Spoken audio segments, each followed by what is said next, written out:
Hi everyone, I want to welcome you to a lakeside planting here in Lake Geneva we did for a private residence, and it was very cool, the energy they approached us with and the understanding of what the possibilities were of the planting, because sometimes people are used to a traditional way of doing things, and the folks here were very encouraging to do this sedge matrix and grass meadow planting along the lake. So what I've done, we started 4 years ago, we did a shade area, is Carex pennsylvanica, Carex montana, Carex some Gricia, and mixed in other flowering plants that are native. We did Phlox Aricula, Tinia, and then transitioned to a perennial meadow with Coreopsis heterolepis and Cecularia alnalis and Schizacrium as the grass components. And then we've been adding bulbs the last 2 years. Right now we're adding Allium missourium for that beautiful blue color in June. So I'd like to take a walk with you and just show you how well everything filled in. And by the way, stewardship, we mow it in March with a walk-behind mower that's self-propelled. And that's really the cutting back. We remove nothing from the site. And then our weeding time has dramatically gone down, our time here, because the plants are so dense, the foot candles of light are very low, so we have very little weed competition through the summer. So I just want you to enjoy it and see it, come up with your own questions, and see what opportunities you can provide for your clients to put in using sedges, grasses, and solid, durable perennials. All right, let's take a walk together. Thanks. This is actually one I forgot to mention, Carex albicans.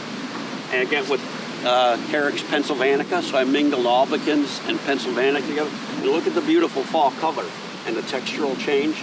This is a little richer green, the albicans right now, than the pennsylvanica is a dark brown. And then in between here we have Phlox Aricula. I can show you a crown of it as we move down a little bit. Right here we just incorporated the Phlox Aricula, so the woodland phlox will spread slightly into fill this area, and the sedge will actually crowd into it also.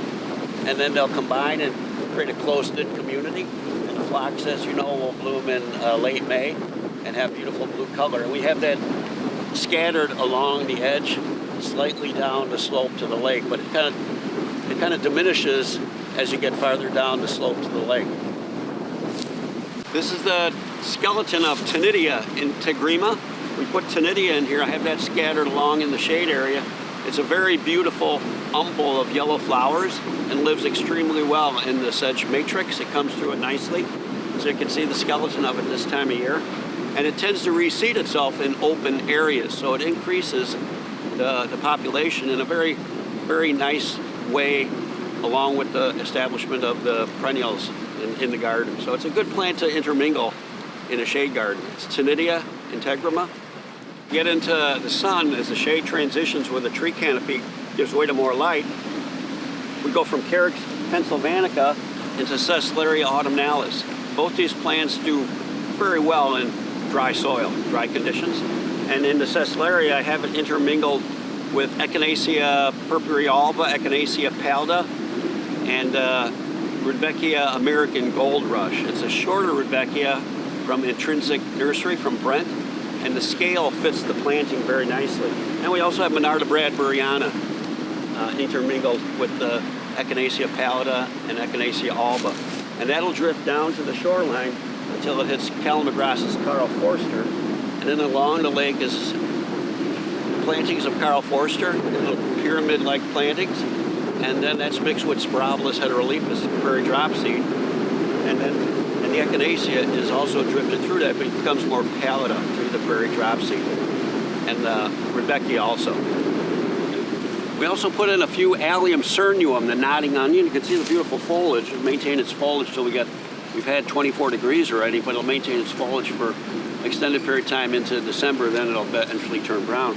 But the reason I used Allium cernuum, I put a few in because they seed freely, and the Allium cernuum then will seed in any gaps and holes that are left by the maturing grasses as they move downhill. So the Allium cernuum will actually start reseeding. I can see some right here, and they'll seed and fill the holes downhill. You don't need a lot of them, or they'll seed everywhere.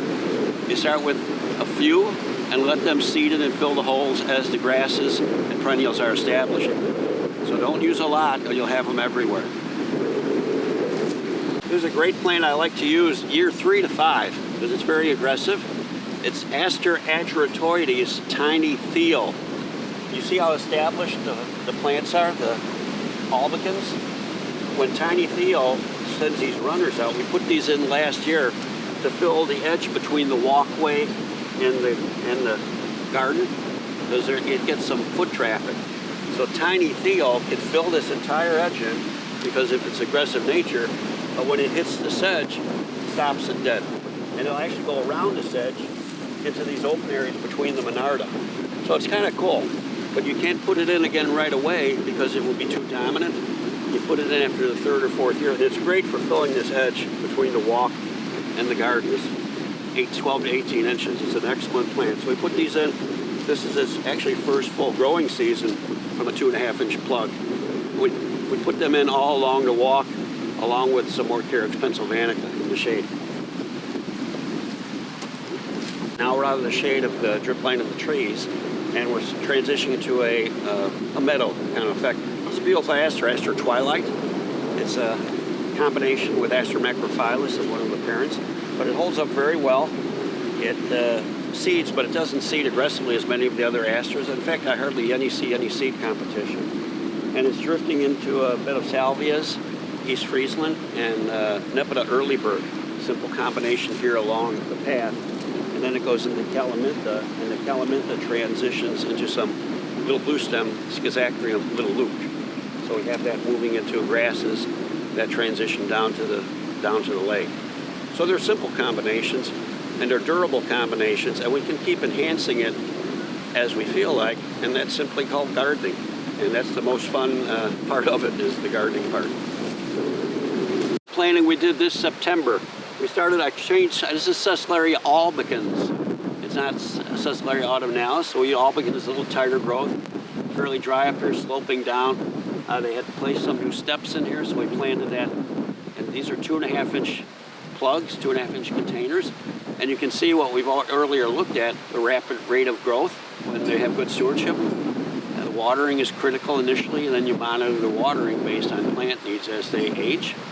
But these little plugs have done well. This is a Coreopsis Ariculada Neenah. It's a dwarf Coreopsis. It gets the beautiful gold flowers and reaches a height of about 12 to 14 inches. So it's a simple drift of Carex albicans, the Coreopsis Ariculada Neenah, just to start the top, going into the new stair area. We're at a sedge planting we did on the same property on the lake shore. And under the old oak trees, we planted about 3,000 Carex pennsylvanica and granularis and Carex woodi. So the idea is the sedges can now live and share the company of the older oak tree. And the oak tree is aging, like all of us. We're all getting older, but like all of us, we want to age in a healthy way. And a lot of that is just surrounding yourself with a situation where plants can be more beneficial to you than the plants that were here prior to that. So we have the sedges will create a ground layer, and then that way we reduce the maintenance because the sedges will fill in and create a kind of a dense layer, cutting the light down so there's not a high weed population.